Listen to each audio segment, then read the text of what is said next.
नाही तर राज्यपालांचं भाषण नाही मिळालं. कशाला काढायला लागले? बाप काढा सांगितलं तुम्हाला आहे. तुम्ही सिनियर सदस्य. ठीक आहे मग काहीतरी शिस्त बघा ना. मग ठीक आहे आता एवढा बाप कशाला काढायला मी पण एवढ्यावर थांबा, मी एवढ्यावर थांबतो. बाप नाही काढायला पाहिजे. पुन्हा तेच पुन्हा बोलतो तर मी काढतो. मग तुम्हाला काय करायचं का? आता तुमचं बाप काढा काढा, तुम्हाला काढायचं काढा. सध्या चुकीचं काय केलं तर बरोबर आहे. तुमच्याकडे मला शिकायची गरज नाही. कारण मी सत्ताधारी पक्षाचा सदस्य. अहो, असं सत्ताधारी पक्ष असू दे, सत्ताधारी आणखी 2 मंत्री असू दे, काय कोणाला बाप कशाला काढायचं? बाप नाही काढायचं. हे काम इथं खासगी काम कसं तुम्ही आहे? त्यांच्याबद्दल फार आक्षेप घ्या. पक्षाचा बाप नाही काढायचा. सरकारी नोकर हे कसं काय काम करू शकतात? बाप कशाला काढायचा? सरकारी नोकर कसं काय हे काम करू बाप नाही शकतात? काढायचं. मी जाऊ की तुम्ही करणार बाप करायचं. म्हणून ते पत्रिकेला नाही. मी सभागृहात जात असताना भास्करराव एका कर्मचाऱ्यासोबत वाद घालत होते आणि कर्मचाऱ्यांसोबत वाद घालत असताना त्या कर्मचाऱ्यांना असं म्हणत होते की ही व्यवस्था काय सत्ताधारी पक्षाच्या बापाची आहे का.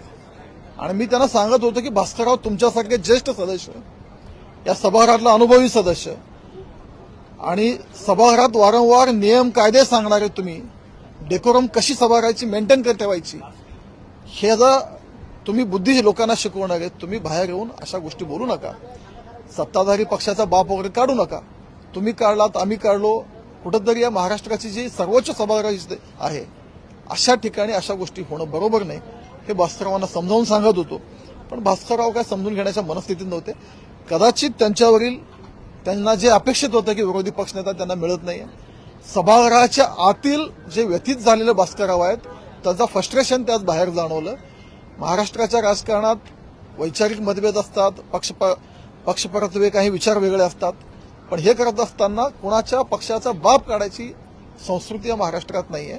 आणि त्याचीच मी समज आणि विनंती करत होतो की असं तुम्ही बोलू नका. पण भास्करराव ते ऐकून घेण्याच्या मनस्थितीत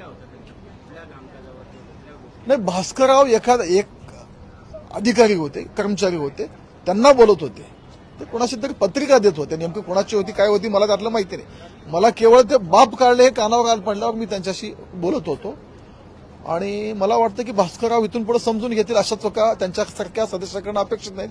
भविष्यात सुधारून घेतील अशी अपेक्षा मी त्यांच्याकडे व्यक्त करतो.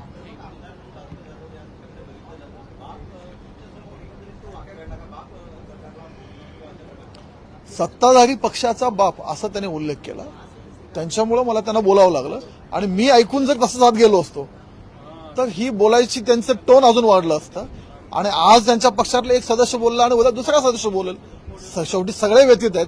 महाराष्ट्रातील जनतेने ह्यांना जे वाटत होतं आम्ही सत्तेत येऊ, लोकसभेच्या निवडणुकीनंतर एक मोठ्या अपेक्षा बाळगून होते, तो जनतेने जो त्यांच्या अपेक्षा भंग केले आणि इथं विरोधी पक्षनेता त्यांना जे मिळालं नाही ह्याचा कुठेतरी ह्या सगळ्याचा फ्रस्ट्रेशनचा उद्रेक तिथं मला जाणवला.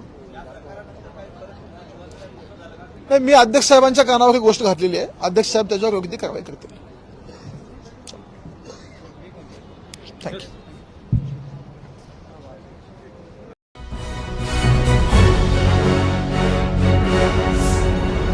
Thanks for watching Ekmat Digital.